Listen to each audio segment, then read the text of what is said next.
six states, Joe Biden, Vice President Kamala Harris. America has once again shown us how deep are its roots in democracy. It has always been an exemplar to the world, and today it has reassured the world that its people remain committed to peaceful electoral transitions and the noble principles of representative democracy. We in the Philippines look forward to continuing our long-standing partnership with the United States in working together for a freer, more peaceful world. We're confident that President Biden will wear his new mantle of leadership with pride and with due regard for the hopes and aspirations of the rest of the world. Pasensya na po, pero Ingles para maintindihan po ng mga Amerikano. Tulad ng una ninyong narinig sa aking press briefing, kahapon ng unang araw ng ocular inspection ng cold storage facilities na gagamitin natin para sa mga bakuna. Kasamang pinuntahan po ng ating Vaccine SAR Secretary Carlito Gaves, ang Zuwilig Pharma. Makikita ninyo ang larawan ng Zuwilig sa inyong screen. Ito po sa Parañaque. May kakayahang ang cold rooms ng Zuwilig Pharma na matatagpuan sa iba't ibang bahagi ng Pilipinas na makapag-hold ng 650 million vaccine doses. Habang ang walk-in freezers ng Zuwilig na may temperatura mula -50 hanggang -25 degrees ay nakakapagtago ng 40 million doses. Meron din silang ultra-low freezers na mayroong kakayahan na mag-maintain ng temperature na -80 degrees. Kaya nitong magtago ng 6.5 million doses. Ito po ay para sa Pfizer na kinakailangan nga ng -70 to 80 degrees. Nagpunta rin po ang grupo ni Secretary Galvez sa Unilab sa Biñan, Laguna. Kasama ito para masiguro ang kahandaan natin upang dumating na sa pagdating ng bakuna. Kaya ng Unilab na mag-accommodate ng hindi bababa sa 5 million doses at any time na may temperaturang 2 to 8 degrees. Ito po yung para sa mga Chinese vaccines naman. Tingnan natin ang mga larawan. Chinek din po ni Secretary Gaves ang cold storage facility ng RITM na may kapasidad na magtago ng vaccines na nasa ultra-low at 2 to 8 degrees na temperature requirements. Ganito po ang proseso ng vaccine distribution mula cold storage facility hanggang sa recipient. Pagdating po sa Pilipinas, syempre po naka-refrigerated yan sa eroplano, susunduin po yan ng refrigerated na mga trucks din. Dadalhin po muna yan sa DOH rented private warehouse or sa RATM. Ito po muna Unahin muna natin yung sa cold storage facility na nangangailangan po ng -2 to 8 and -20. Pagdating po ay dadalhin sa DOH rented private warehouse. Pagkatapos po, padadala through refrigerated vans din sa regional warehouse at hub. From the regional warehouse at hub po, dadalhin yan sa mga city health offices at saka sa mga provincial health offices na meron din pong mga refrigerator. Tapos, dadalhin na po natin yan sa rural health units, sa mga city health offices na naka-refrigerator rin hanggang ibigay po sa ating mga kababayan. Para naman po dun sa Pfizer na merong cold storage facility na hanggang -70%, syempre po, kinakailangan ng refrigeration yan sa eroplano pa lang at pagsundo, refrigerated truck din. Yan naman po ay dadalhin kaagad sa rented private warehouse. At pagkatapos po sa rented private warehouse, diretso na po sa private, kasi yung mga -70 po talaga ay mga pribado po yan, ay dadalhin po natin sa regional health units at saka sa city health officers, sa mga hospital, sa implementing units at ibibigay po sa ating mga kababayan. Paalala lang po, ang scenarios na aking nabanggit ay maaari magkaiba base sa mga serbisyo na maibibigay ng vaccine manufacturers such as but not limited to direct distribution to the service delivery sites, presence of a distributor in the country. So ito po yung in default kung wala pong pangako na delivery doon mismo sa lugar na kung saan ibibigay ang mga bakuna. May mga kumpanya po kasing nangako ng ganyang serbisyo. Tulad ng aking sinabi, pag-usapan natin ngayong araw ang update tungkol sa telecommunication sector. Pasensya na po kayo, at syempre usaping bakuna, naantala itong paghimay-himay natin ng report ng National Telecoms Commission. Pagkatapos po natin himayin ng report, ay kasama po natin mamaya si Yusek Kaintik ng DICT para naman makuha kung anong evaluation ng ating DICT ukol dito sa report na ito. Now, sang-ayon po sa isinagawang speed test ng UCLA, ang global leader sa internet testing, data and analysis, ang internet speed ng Pilipinas ay nag-improve ng 297.47%. Ang tinutukoy dito ang internet average download speed for fixed broadband at 202.4% naman ang improvement sa mobile broadband. Now, ang makikita nyo pong 297.47 increase ay increase simula po ng administrasyon ni Presidente Duterte July 2016 hanggang Disyembre ng 2020. Pero kung titignan natin yung pag-increase naman mula nung nagbabala ang Presidente nung kanyang SONA ng 20, no, July 2020 hanggang Disyembre ng taon nito, ay nagkaroon po ng 25.4% increase sa bilis ng fixed download speed. No? Okay, pagdating naman po sa mobile download speed, sang-ayon po sa sa UCLA, nagkaroon po ng 202.41% mula noong July 2016 hanggang December 2020. Pero yung increase po niya mula nung nagbabala ang presidente sa kanyang SONA noong July 2020 hanggang December 2020 ay 32.7% increase.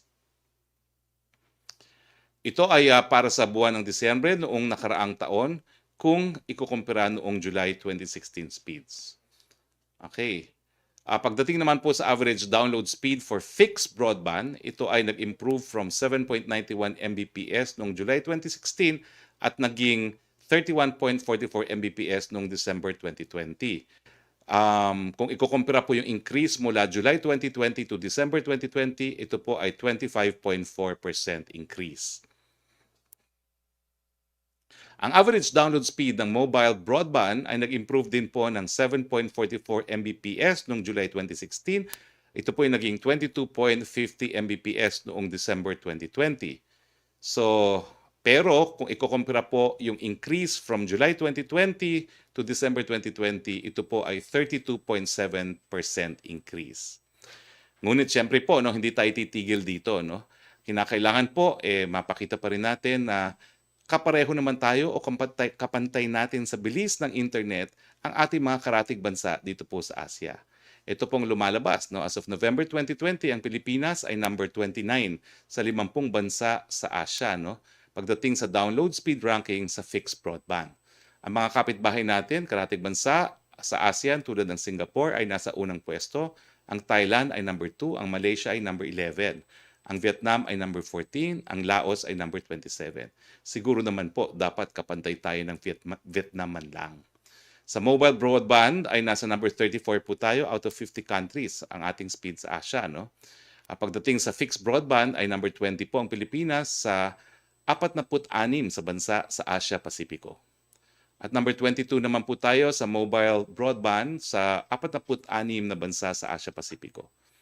Well, dapat po talaga na mag-improve pa ang serbisyo ng ating mga telecom sa provider dahil lang nasabi ko na nga po nung nagkaroon tayo ng espesyal na edition ng presidential press briefing dito sa mga telcos, hindi naman katanggap-tanggap na nahuhuli tayo sa ating mga karatig bansa at kinakailangan tayo ay magnais na maging world-class pagdating po sa telekomunikasyon. Okay, pag-usapan naman po natin ang permits, towers at fiber optic. No? Ang monthly average ng permits na inisyu noong 2019 ay 63 sa Globe at 50 sa Smart.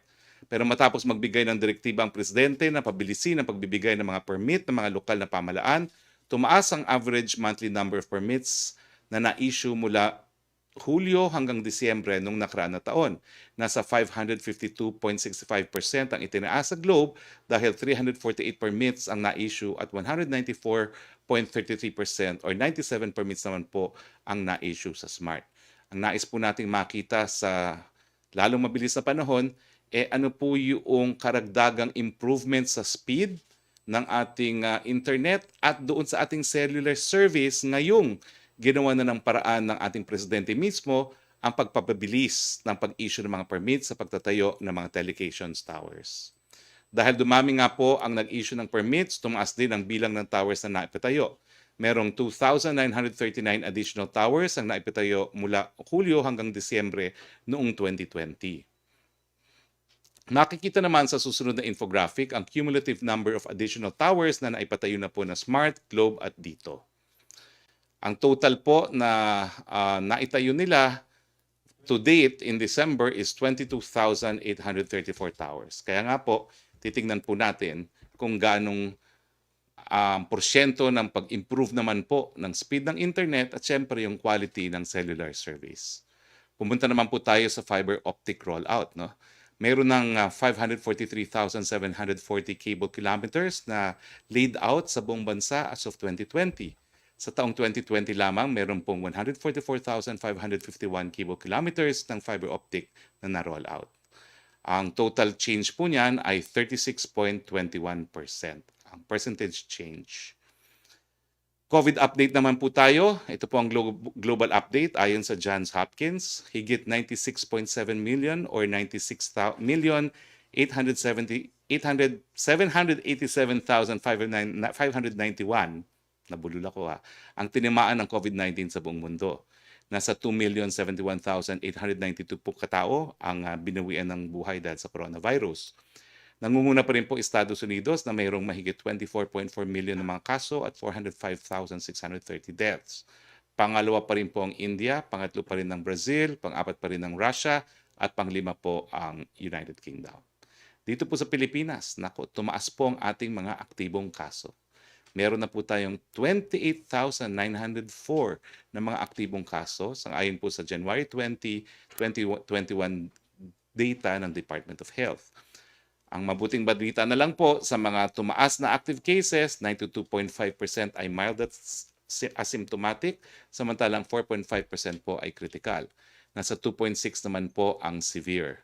Nasa 466,993 ang kabuuan bilang ng mga gumaling or 92.3% recovery rate. Samantalang malungkot namin binabalita na 10,000 at 42 tao na po ang binawian dito po sa atin ng buhay dahil sa coronavirus. Nasa 1.98% po ang fatality rate. Nakikiramay po kami sa lahat. Makikita po natin sa infographic yung surge dito po sa huli ng ating kurbada. Sayang po, pababa na po sana talaga pero sumipa na pataas. Ito po yung talaga naman pong kumpirmadong surge dahil nga po sa Kapaskuhan. Ang hindi pa natin nakikita kung gaanong tindi ang magiging surge dahil po sa translasyon. Ulitin po natin, habang hindi pa po nababakunahan ng mga Pilipino, kinakailangan pong limitahan ang mga magkakasakit sa atin. Magagawa po natin yan sa pamamagitan ng mask, hugas at iwas. Tingnan naman po natin ang availability ng mga kama para gamutin ang mga magkakasakit ng critical at severe. Well, bahagyang bumaba po ang available na ICU beds. Yung mga nakalipas na araw, 60% po yan, naging 59%, ngayon 58%. At yan naman po ay dahil nga po sa surge. Sana po hindi pa dumami ng ganong kadami ang mga magkakasakit na seryoso. Pero sa ngayon naman po, nothing to worry about dahil marami pa po tayong ICU beds.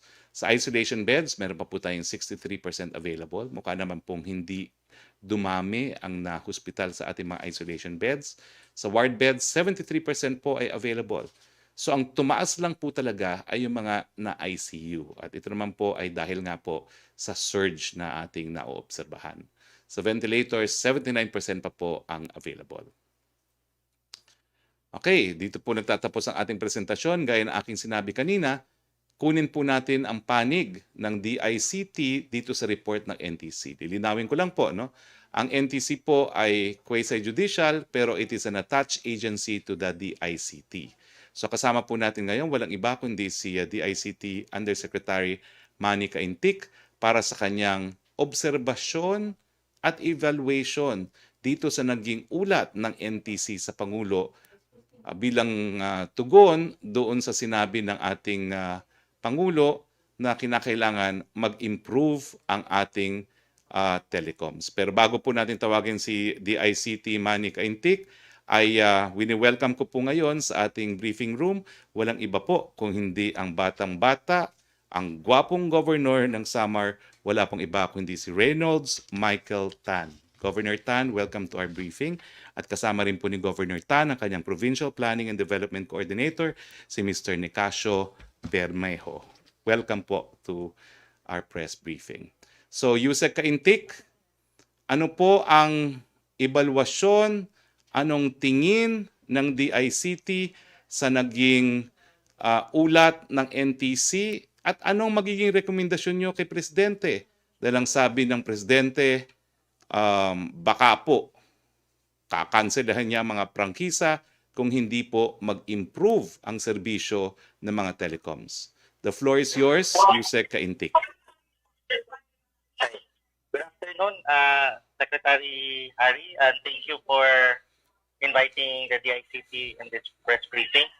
I just have a couple of comments on the extensive report that our friends from the National Telecommunications Commission have done. So, una sa lahat, I want to highlight the fact that there has really been an increase in the tower rollout. And I think this is in positive response to the joint memorandum circular that we have done, as well as the President's directive in easing up the permits for the towers. In that regard, you have seen a dramatic increase in the tower rollout. And what does that imply? That will increase the extent of the coverage of the towers or of the mobile operators in providing internet. Pag dumami din po ang kanilang tore, gaganda din po ang signal ng ating masasagap sa internet, because we're only as limited also with the extent of which the towers are prevalent.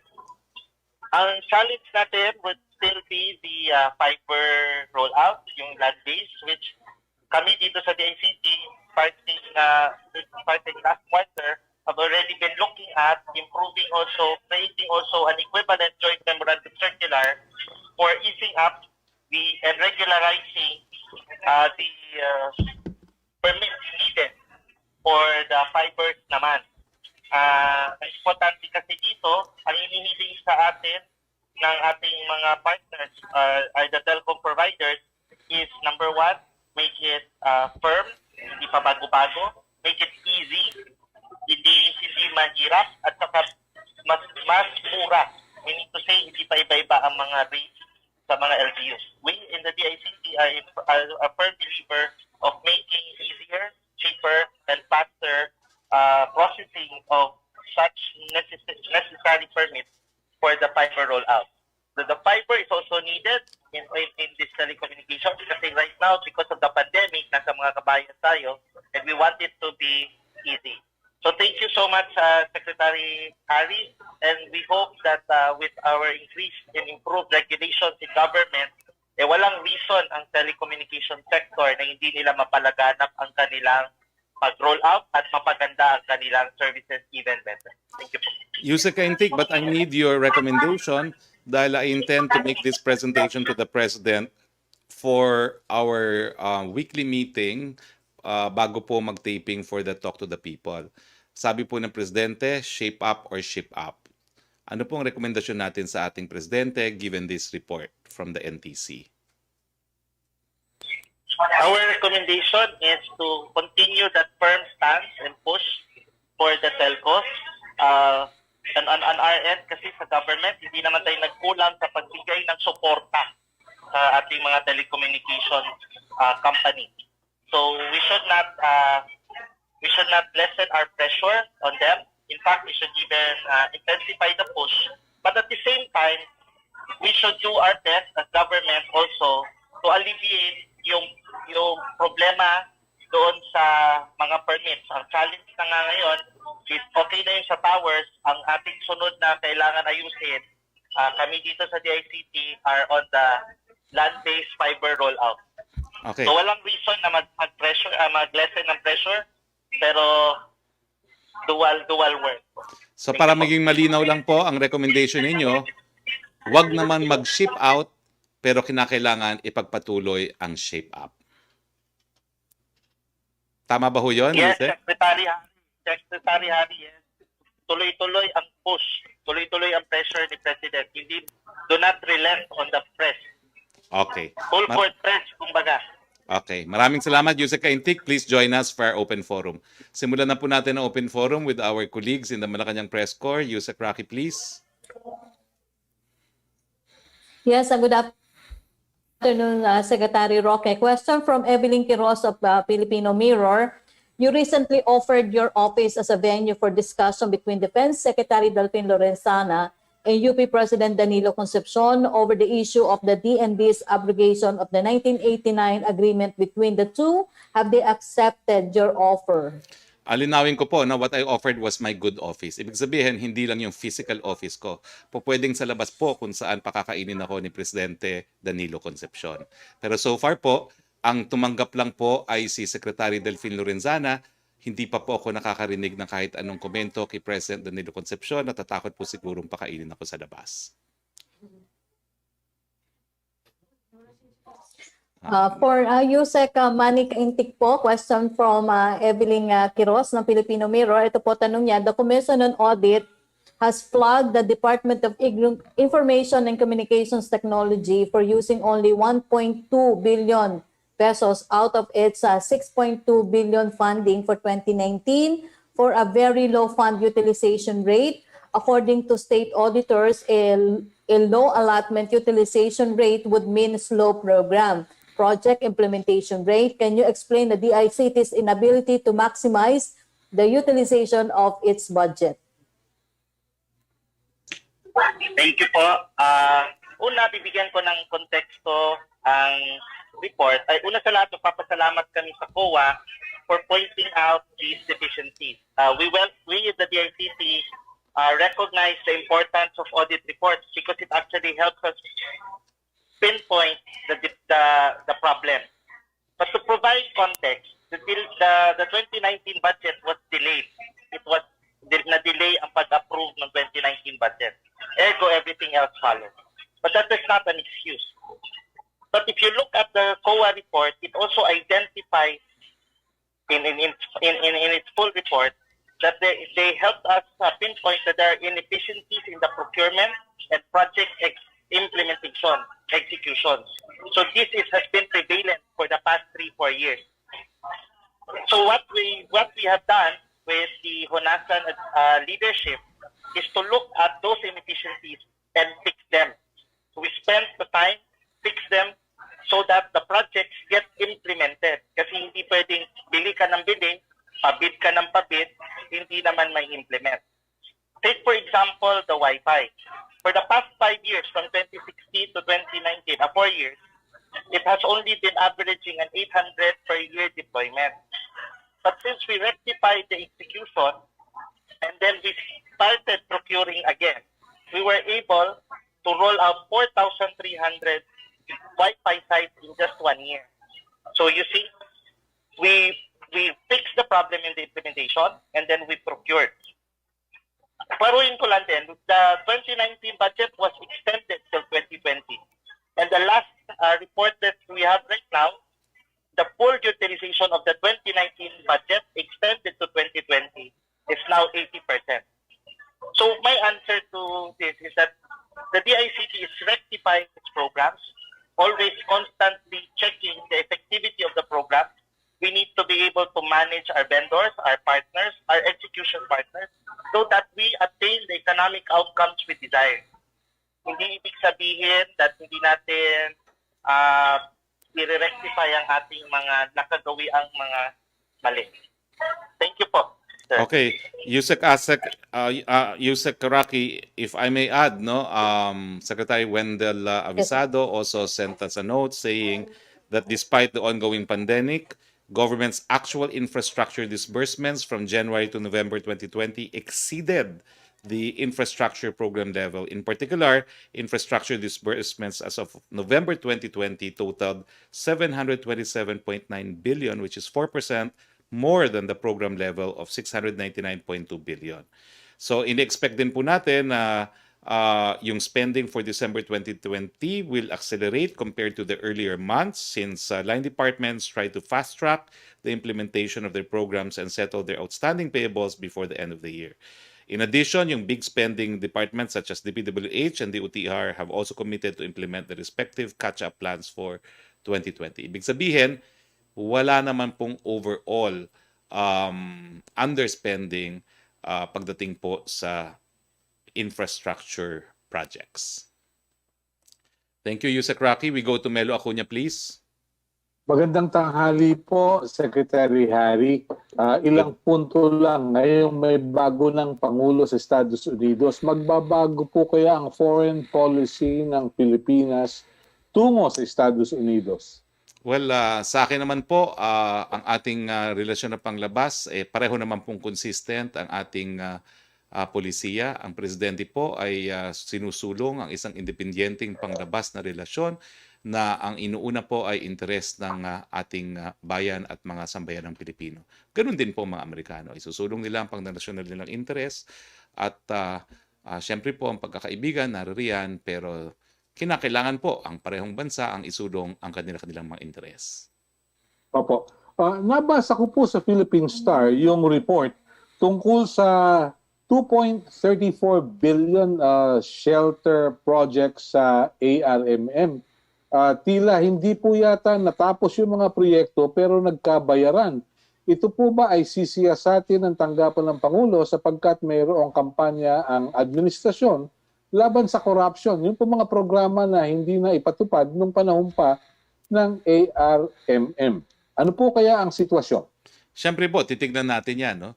Nabasa ko naman po ang Star kanina, so hindi po yan lumabas kanina. Siguro yung mga nakalipas na araw. Kahapon po. So, kukunin po natin yung artikulo na yan at I'm sure po ang presidente, dahil ang prioridad niya ngayon sa natitira niyang termino ay itigil na itong problema ng korupsyon, ay pag-aaralan po ito.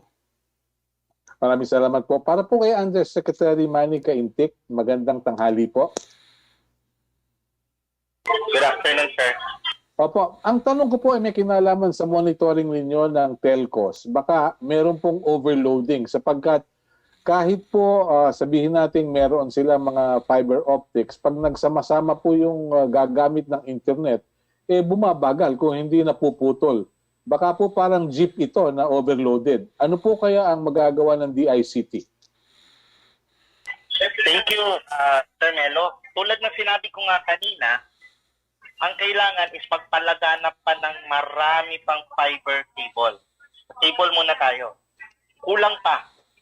We are actually a very big nation, 400,000 square kilometers tayo, no? So malaki-laki pa, malawak pa.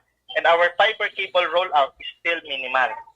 So kailangan double, triple, quadruple time pa ang mga telcos sa pagpalaganap. Tayo sa government, ang may tutulong natin is hindi magkaroon ng sagapan sa pag-rollout na yun. Doon sa Torre, ramdam na nila. Hindi na sila pinapahirapan. Pero kailangan pa po ng kable. Sa ganon, pag dumami ang kable, hindi tayo na-overloadan. Para lang bus yan, sir, sa nakikita ko sa drawing sa picture mo. Pag kulang ang bus,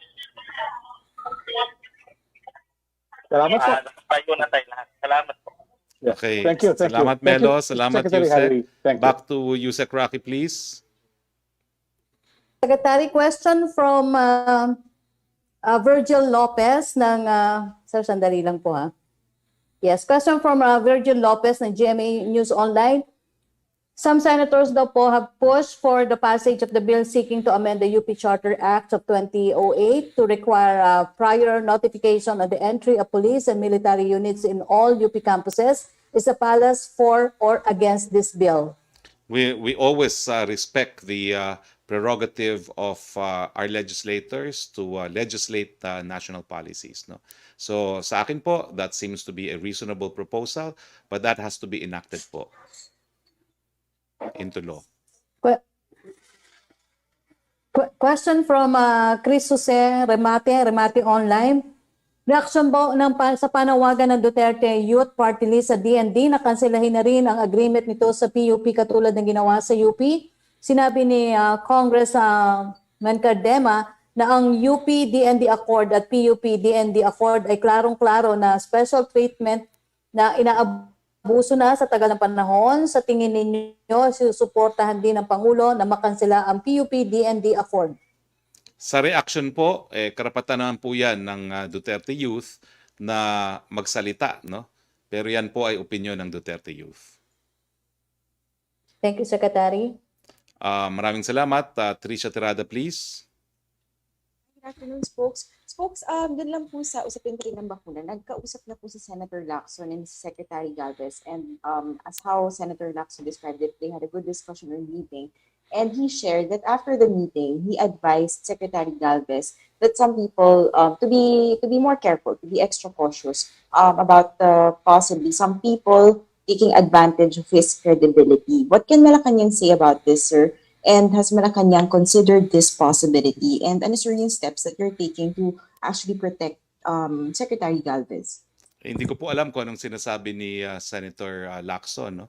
But I guess in our earlier talks with General Galvez, I did warn him that although si General Galvez is a technocrat, no, he's not just a military leader. He has advanced management degrees from Australia, no? And he is a true blue technocrat. Ang warning ko sa kanya, do not think that the release of information is equivalent to communication. Iba po yun. At ang sinasabi ko nga, ang warning ko sa mulat-mula, talagang ipupolitika po yan dahil wala na po talagang mabatong kahit anong issue sa administrasyon ni Presidente Duterte. Ngayong patapos na po ang termino ng ating Presidente. So I think he now knows what I mean. That the release of information does not necessarily mean it is strategic communication. No?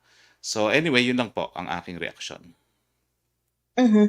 Sir, yung usapin po ng UP Accord, I'm sure nakarating na po ito kay Pangulo. What does he think of the appeals, the sentiments of the UP community? Will he be open to listening or at least to meeting with President Concepcion? As I said po, itong bagay na ito hindi na po kinakailangan makarating sa level ng presidente. Although we do have the principle of qualified political agency, sa level na po ito ni Secretary Lorenzana. And as I have said, no, I've offered my good offices.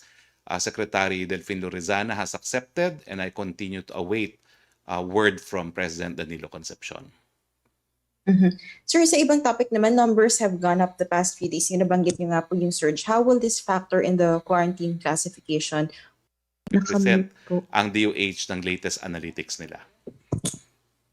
Baka mamayang hapon po, no? Today is the 21st. Hindi pa. Baka in the next meeting pa yung data nila. Next. Secretary Roque, audio Yes, please. Yusek. Yusek, thank you very much, Trish. Tapos na ba si Trish o may question pa? Oo, may internet interruption lang. So may isa pang question ata si Trish. But meanwhile, let's go to Yusek Roque, please. Nako, nawala na rin sila pareho. Yusek Kaintik, ba't ganito? Wala rin si Yusek Kaintik. Hello? Yes, okay. Yusek Kaintik, you witness po kung ano nangyayari dito sa ating press briefing. Ano ba ho talagang dapat gawin natin para hindi naman kami maputol? Puro Metro Manila kami, napuputol kami. Yeah. Can I ask Yusek Kaintik first? Yusek, you've witnessed yung ating problema even in our discharge of our official functions, no? Lahat kami nasa Metro Manila pero ganito napuputol. Ano ba ho? Kailan ba ho mapititigil itong ating hinagpis na napuputulan tayo ng internet? Yusek Kaintik. Yusek Kaintik? O putol ka rin? Wala. Putok din ata. Yusek Kaintik? Wala. Oh well. Any of the two, Trish Tirada or Asek Roque or Yusek Kaintik, please. Nako, patay na. Yusek Kaintik. Yusek Kaintik. Yusek Kaintik. Talaga bang... Yusek Kaintik, wala kang audio. Okay, let's try Trish again.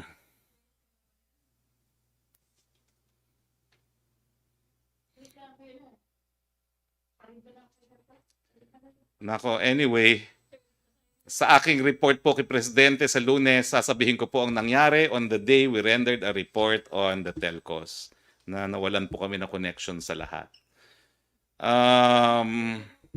Hindi ko na alam kung nasan tayo. Virgil. Okay. Ayan, Yusek. Yung ulitin ko yung question ni Virgil Lopez, Secretary. Yes, go ahead. Opo. Ang tanong po ni Virgil Lopez, some senators daw po have pushed for the passage of the bill seeking to amend the UP Charter Act of 2008 to require prior notification on the entry of police and military units in all UP campuses. Is the palace for or against this bill? We leave that to the wisdom of Congress because that's an issue of national policy. Although, as I said, it sounds like a reasonable legislative proposal.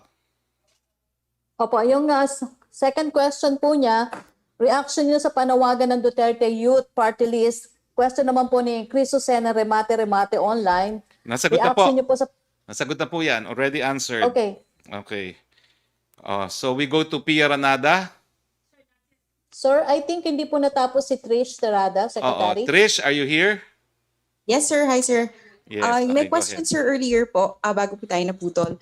Yung numbers po have gone up these past days. Yung binabanggit nyo nga pong surge. How will this affect or factor in the quarantine classifications? Can we expect, sir, kagaya po rin nabanggit nyo rin last time about sa new normal, meron na po bang lugar na mapapalagay under the new normal or will this take a while since IATF still crafting itong do's and don'ts po? Yes. 2 points, no? Sinagot ko na yung first point mo. What will determine the new classification is still the attack rate and the critical care capacity. So far, 2 rehiyon lang po ang nasa moderate or papalapit na ng moderate yung isa, no? Ang nasa moderate na po ngayon ay ang CAR. Or, Oo. Tapos ang Region 11 po papalapit na rin sa moderate. Pag umabot po yan sa critical, well, that will really be a factor in escalating community quarantine classification in these 2 areas, no? Pero hindi naman po national, no? Pangalawa po, in principle, magkakaroon po talaga tayo ng new normals, pero hanggang ngayon po ay hinihimay-himay pa rin kung ano yung mga do's and don'ts sa mga areas nito. At syempre po, dahil may surge, parang titignan po natin kung meron pa rin tayong mga lugar na wala po talagang active cases for an extended period of time. Sir, may mga panawagan po ngayon ng wage hike amid yung rising prices of livestock, of yung mga food needs natin, sir. No? How does Malacanang, how will you Malacanang reconcile it? And is it possible, kaya po kaya ng industry, ng businesses natin to push for a wage hike? Well, meron na po tayong batas tungkol dyan, no? Ang mga regional wage boards po ang magdedesisyon dyan. Pwede naman pong kahit sino mag-apply for increase in the regional minimum wage if they would want to. Pero gaya ng sinabi mo na rin, no, kinakailangan balansahin natin yan sa katotohanan na because nga of the pandemic, napakadami rin mga negosyo ang nahihirapan kung hindi tuluyan na nagsara. Sir, very short lang on the telcos, no? Does Malacanang have a target or final deadline this year kung kailan po dapat ma-achieve, for example, a specific ranking or a specific speed? Well, ang gagawin ko lang po sa Lunes, no? Pipresenta ko lang po itong i-discuss ko po itong rekomendasyon of findings ng NTC and the recommendation of the ICT, and I will seek guidance from the President. Thank you, spokes. That's all. Thank you po. Yusek Manica Intik. Yusek. Yes, sir. O ito po, na-experience natin first hand ang problema natin sa internet connection. We're all in Metro Manila. Ilang beses na po tayo naputol. Ano ba talagang solusyon dito? More towers, more fiber cables, and better customer service. Ang question po, when? When, Manong? When. It takes time to build, but we help them build. We help them build by making our regulations easy, firm, and faster ang permit. Even your audio, Yusek Kaintik, coming from... even your audio is problematic po, so anyway, just for your information. Okay, next question please, Yusek Roque. Yusek Roque, please. Opo. Secretary, question from Prince Goles ng Politico Abante. Yesterday daw po yung offer to mediate talks between Defense Secretary Lorenzana and UP President Concepcion concerning the 1989 Accord. Should this materialize, what do you wish to achieve from this conversation? Ako naman po, a good office we don't need to have a fixed goal. It's for the parties to talk. At ang sabi ko nga po, as a UP graduate, I have never experienced how it is to have military or soldiers on campus. Yun lang po. Opo. The second question po niya, as someone who has spent more than 15 years in UP as a student and another 15 as a professor, do you support the DND's decision to terminate its agreement with UP? Well, sa tagal ko po kasing nasa UP, no, since high school pa ako, itong accord naman po ito, pinirmahan na ng third year law student na po ako. Ibig sabihin, from high school until third year law, wala naman po yung accord na yan. At yung mga panahon po niyan, kasagsagan ng aking pagiging aktivista, personally, hindi po ako nagpatinag. Nung panahon na nandyan yung mga posibleng mga, kumbaga, espiya ng militar, hindi po ako nagpatinag. In fact, yun po yung time na dinibato ko, no less than Amy Marcos in high school. And 1 month later, Trajano disappeared. No? May police po noon on campus. Wala naman po. Ang naniniwala ako, dahil nga po dun sa tradisyon ng UP, ng critical thought, ang mga estudyante dyan patuloy na mananandigan kahit ano pa po, kung kahit meron o walang mga pulis. Pero siyempre po, may dahilan din naman kaya nagkaroon ng ganyang kasunduan, kaya nais kong pag-usapan po sana ng UP at ni Secretary Lorenzana. Thank you, Secretary. Yes, Pierre Renada, please. Hello, sir. Yes, go ahead, Can you hear please. me? Sir, 3 questions for you and then 1 question for Sir Kaintik. Sir, first, last August, the president said that he volunteered actually to get vaccinated in public with Russia's vaccine. And then yesterday or a few days ago, you said that he wants a private vaccination. What led him to change his mind? That's his personal decision. I don't think he has to explain. So it's nothing to do with, because he volunteered for a public vaccination because he wanted to say that he's confident that these vaccines are safe and he wanted to encourage people to get vaccinated. Does this goal still not exist? It For the does. president? Kaya nga po kita nyo na ngayon ang mga public information dissemination natin, no? Not only in our presidential press briefings, but also in Laging Handa and in the different programs of PCOO. Sir, does the president plan to call President Biden in the coming days, perhaps to bring up the VFA or other issues? I have no information as of yet. My next meeting with the president is this afternoon, no, where there is an affair concerning the BARM. Mhm. And then, sir, lastly, you mentioned the meeting you're brokering with Secretary Lorenzana. Sir, does this mean that that Secretary Lorenzana is actually now open to walking back on his termination of the UP-DND Accord? No, it doesn't mean anything. Alam mo, pag sinabi mong good offices, wala naman po yan kahit anong prerequisite. It's just an opportunity to sit down. Pero wala po yung objective, wala po yung waiver of anything. It's done principally in interstate relations, but has also been resorted to even in a domestic setting for purposes of either mediation or conciliation. So, sir, would you say that the likelihood of Secretary Lorenzana changing his mind after the meeting is 0? No, I will not say Okay. that until they have actually been able to sit down and talk. Okay. And then next for Sir Kaintik, Sir Manny. Sir, I've been asking this of DOH through their FOI portal and other officials as well. Even Stay Safe, sir. And I just wanted to know if you can say the details or the date even, just the date na nasign po yung MOA dapat that Stay Safe would transfer its Multisys would transfer Stay Safe users' data to the government. When was this MOA signed? Is there a MOA? The deed of donation is still trying to be signed. Pinapasign pa namin sa DOH. Pero I think that's forthcoming. I cannot give you a date yet on that. Wala pa rin naman tinatransfer pa na data on that. Okay, because I remember yung resolution pa ng IATF 42 I believe to 82, it was contingent on that MOA being signed and that deed of donation being signed. So how can we push through with the rollout of Stay Safe? In fact, wala pa palang donation of the user's data. How do you assure citizens that its data is safe? That's the decision of the IATF. So I trust in the wisdom of the body as a whole. So, sir, we violated the IATF resolution. I'm not saying that. It's It's just that the decision was to adopt it as well. So, sir, how do we assure citizens nga that their users' data is safe? Is it currently with with Multisys, a private organization, private firm? Right now po, I think the National Privacy Commission has already been doing ongoing at continuous naman ang kanilang privacy assistance dun sa StaySafe. So maybe you can direct the question to them. To them. Okay, thank you, sir. Thank you very much, Pia. We go back to Yusek Roque, please.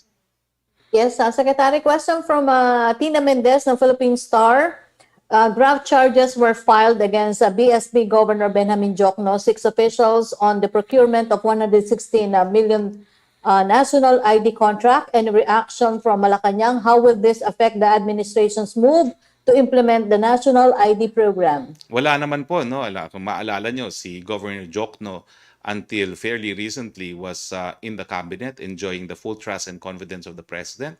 In fact, he trusted him so much that he promoted him to become central bank governor. So naninindigan po tayo sa integridad ni Governor Jokno at alam naman natin na karapatan na kahit sinong magsampa ng kaso, pero kampante po kami at nagtitiwala na magbibigay linaw po si Governor Jokno sa issue nito. From Tina Panganiban Perez of GMA7, what is the unemployment situation in the country right now with the pandemic, and what industry sectors are most affected? What assistance can the government give them or is giving them? Hindi ko po memoryado, no? Pero ang alam ko po, mula nung nag-ease up tayo at binuksan natin bahagyang ating ekonomiya, parang nangalahati po yung ating unemployment, pero yung kalahating yon ay doble pa rin ang unemployment bago magkaroon ng pandemya. Pero hindi ko lang po maalala kung ano yung figures na yon. Kaya nga po paulit-ulit tayo nagsasabi na pwede po tayo at dapat tayo mabuhay despite and in spite the virus. At kaya naman po natin yan sa pamamagitan ng mask, hugas at iwas. Kinakailangan po pangalagaan natin ang ating kalusugan para sa ating mga hanap buhay. Ingat buhay para sa hanap buhay.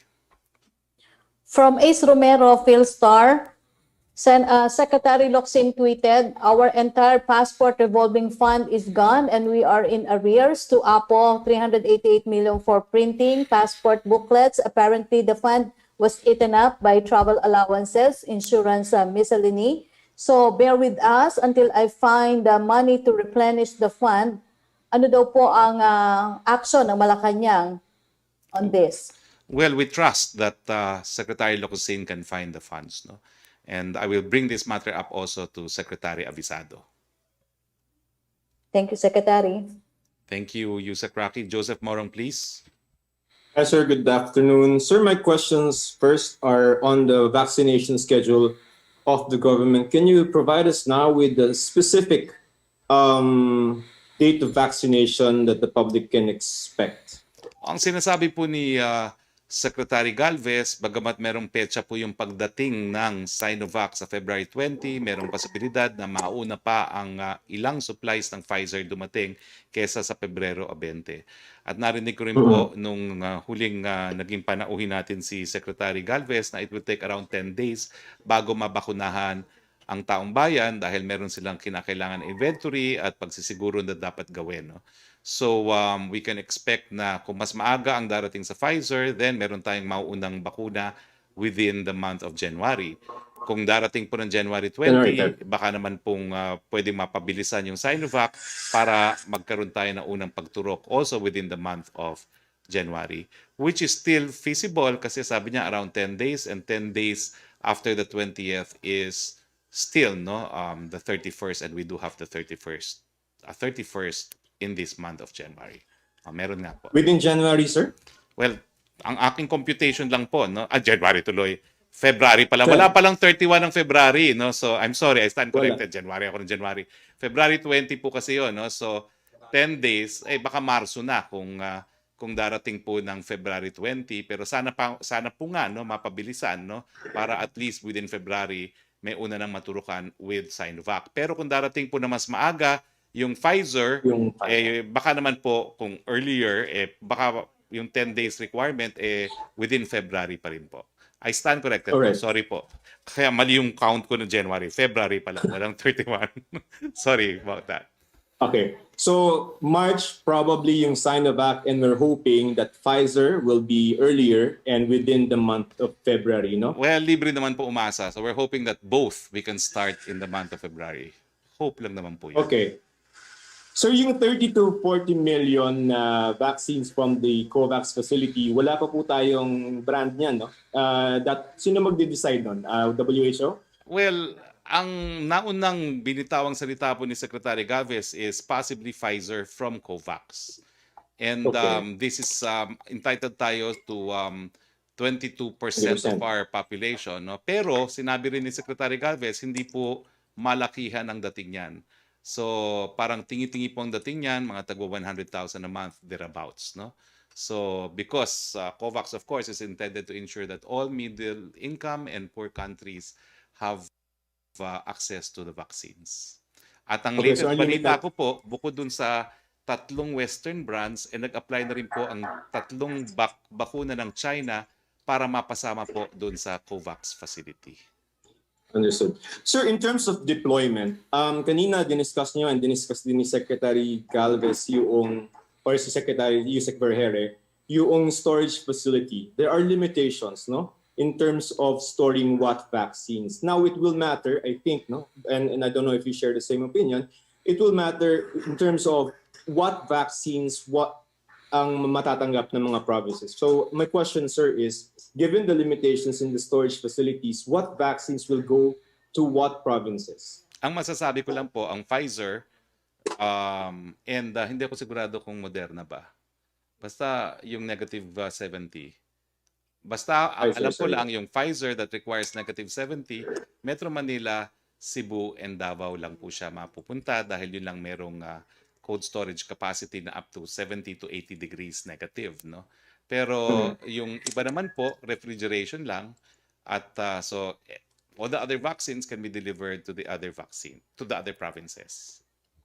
So yun pong halimbawa, Sinovac, Sinopharm, Gamaleya will go to the other provinces. Opo, limited nga lang po yung Pfizer. Can you check please kung ano pa yung isa na negative 80? Is it Moderna? Kasi pareho silang mRNA. Oo. Ang AstraZeneca, alam ko, hindi naman kinakailangan talaga yan. No? I think it's only the mRNAs that require negative 70 So to Pfizer and 80. Moderna. Oh, yes. So sir, hindi ba yan parang, well, coming from the public point of view, na parang discrimination? Hindi po. Kasi in-explain po ni Dr. Lulu Bravo na talagang mRNA that requires negative 70 to negative 80 is really intended for developed countries with cold storage facilities. Talagang hindi po yan for everyone in developing countries that don't have that capacity. In that sense, it's the science that dictated it. It was not intentional on the part of the manufacturers. But yan nga pong in-explain natin. Bagamat ilan ay binabasihan kung anong gusto nilang bakuna, depende kung saan ginawa, may mga ginagawa po talaga intended for those countries alone. Hindi naman nila inisip na ibibigay yan sa mga country na walang infrastructure para tanggapin yung mga bakunang yan. So yun sa COVAX fee yun, no? Just so for the record. What about the COVAX fee? Yung matatanggap natin na 30 to 40. Yung pauna po. Pero yun nga po, may negosasyon tayo, nabibili pa rin tayo, no? Wait a minute. Ano ba itong inaabot sa akin? Sa unemployment, no? So, anyway, nasabi ko naman po ito kanina, no? Tama po ako. Ang height po nito, masyadong mahaba. Basta alam ko po, at the height of the lockdown, is the peak. Nung nagbukas po tayo ng kalahati, pero yung kalahating yon is still double compared to what we had before the pandemic. Sir, just last two questions. Yung sa disclosure po, si Secretary Galvez has already disclosed to the senators, no, na yung prices ng ating mga vaccines. Does it not break the CDA? And what is the difference between disclosing it to the senators and to the public? Unang-una, I was not privy to that meeting, so I cannot confirm for a fact po. I think earlier, si Secretary Galvez was the guest in Laging Handa. I do not know if he confirmed. But your question is, will it not be a violation? Ang tingin ko naman po, hindi naman po siguro because it was not made public, no, as in to the general public, no. But I do not know if he actually did. He may have just given also a range. I was not in the meeting, as I said. Okay, ang Moderna pa pala ho, hindi naman pala po -70 to Negative 80, it's -25 to -15 Celsius ang Moderna. So it's just Pfizer, yung for urban Oo, cities, pero no? limitado For rin po urban ang areas. ating Sir, -25 to -15, no? Limitado rin po 'yan. okay. Sir, last na lang. Now we have a new US administration. Update, sir. Ano ba yung mga makukuha natin na vaccines from the US? And will a change in the administration affect that commitment or not? I don't think it will affect any commitments already negotiated because these are in the nature anyway of G2G agreements, no? So summarizing what has been mentioned by Ambassador Romualdez, we can look forward to a supply from Pfizer. We can look forward to 20 million from Moderna, 10 to the private sector and 10 to the government sector. And J&J will conduct clinical trials in the Philippines. All right, sir. Thank you for your time, sir. Thank you. Yusek Roque, please. From Kylie Atienza ng Business World, Secretary, data from the Department of Budget and Management showed infrastructure and other capital outlays declined by 50% to 40.3 billion pesos in November from 80.9 billion a year ago. Infrastructure spending in November was also 29.4% smaller than the 57 billion spent in October, marking the fifth straight month of year-on-year decline since June, when it posted a 44.5% annual growth. Also, overall state spending reached 4.205 trillion pesos at the end of 2020, up 11% year-on-year, but fell short of its 4.23 trillion target by 0.66%, according to preliminary data presented by the Finance Department on January 12. Ang question po niya, what's the administration response to this? Alam niyo po, ito yung sinasabi ko na bagamat I am the one who broke the tradition of all spokesperson na hindi ko hinihingi ang questions in advance. Pero kung ganito kadetalyado po ang tanong ninyo, paano naman ako sasagot dyan? No? Pero kanina po, ang sinabi ko naman po as far as spending on infrastructure is concerned, nag-exceed nga po yung ating infrastructure spending doon sa ating actually programmed na spending. No? Sabi ko po kanina, we actually exceeded the infrastructure program level. In particular, infrastructure disbursements totaled 727.9 billion, which is 4% more than program level of 699.2. Pero yung mga ibang tanong mo, hindi ko po masasagot because I don't have the data. So yung mga ganitong questions po, I will appreciate if you send it to me ahead of time. Kasi yung revenues mo, hindi ko po masasagot yan kasi I have no data po kung magkano na ang actual revenue collection ng ating Department of Finance, no? So yung mga ganitong question lang po na detalyado at may mga datos na kinakailangan, please send ahead of time. But siguro po on Monday, our next press briefing, yung question mo about revenues earned, yan po yung sasagutin ko next time, no? Okay, Secretary, meron siyang 5 questions dito pero basahin ko na lang yung iba baka po kasi may masagot niyo rin. Yung second question niya, how will the Philippine government address underspending, especially for infrastructure, to realize the potential gains of its ever-increasing budget? As I said, hindi po totoo na merong underspending on infrastructure. Yung ating actual disbursement of funds po exceeded pa our program level.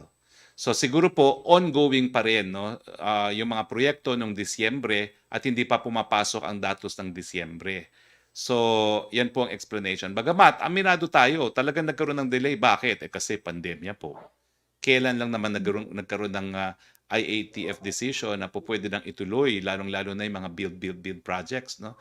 Nung nasa ECQ po tayo, parang months pang inabot before we ordered that construction projects may resume. So talaga pong nagkaroon ng delay, pero kampante naman po tayo, it is not it will not translate to underspending because we actually disburse more than what we expected to disburse. Okay, yung third question niya, will the government boost its infra spending in the last few months of the administration? Nakasaad na po yan sa 2021 budget, no? And as usual, build still comprises one of our most important strategies in our desire to recover from the economic effects of the pandemic. A question from Joe Montemayor. Has President Duterte called up or sent a congratulatory message to President Biden? If he called, when and how long was the talk, and what did they talk about? No information po, but I will ask this afternoon. From Celerina Monte, during the past few months, there seemed to be improvement on internet services. However, this January, some customers, specifically the PLDT customers, received messages from telco that the customers have to upgrade and pay higher amount. Otherwise, they will return to slower internet services kasi tapos na raw ang trial. The customers were surprised to find out that na-trial lang pala yung improvement na naramdaman noong mga nakaraang ilang buwan. May rason po ba para taasan ang singil ng mga telco? Perhaps Yusek Intik can answer that question. Folks, I will ask the NTC to look into this from their customer complaint section so we can have this answered accordingly. This is the first time I've heard about it. As to the question kung dapat ba tumaas ang bayad dahil nag-roll out tayo ng more, dapat hindi naman. But we will look into this question po, to this complaint. Okay. Okay. Question from Pia Gutierrez. What does the palace think of the DTI's recommendation to allow children as young as 10 years old to go out to boost consumer spending and help revive the economy? This will be discussed in this afternoon's meeting of the IATF. Opo. From Sam Medenilia, question for you sa Kaintik lang po. Magkoconduct pa po kaya ng another round of assessment ng NTC or DICT sa performance ng telcos later this year? Will the government still consider the nationalization of communication services after po mag-improve ang telco services? As to the survey, of course, that will now be a yearly thing. To nationalization, hindi po natin yan hangarin. We are trying to build the national broadband, but that's for the purpose of the national government agencies, LGUs, and its government instrumentality. Thank you po. Opo. Ang second question po niya, kailan po expected na makomplete ang joint memorandum circular for fiber optic installation? That's ongoing already for first quarter. We're doing this with the Anti-Red Tape Authority, the DILG, the Board of Investment. Limutan ko pang lima. Sige. Opo. So, ang katlo po niyang tanong, update daw po sa implementation ng National Broadband Project of the Department of Information and Communication. Meron na po kayang timeline for the said project? Ongoing po ang phase 1. We're expected to complete the phase 1 by July of this year. That will be lighting up government-owned fiber infrastructure from Lawag to NCR. Thank you. Opo, tanong po sa inyo, Yusek Intik ni Jam Punsala ng ABS-CBN, how much will government spend to help telcos improve their internet infrastructure aside from streamlining permit processes? How will regulators help firms further boost our internet speed? Hindi po budget ng government ang to invest in the public franchises, no? Such as the private entities. That's an investment on their part. Trabaho po ng government is to invest in its own infrastructure for its own proprietary use.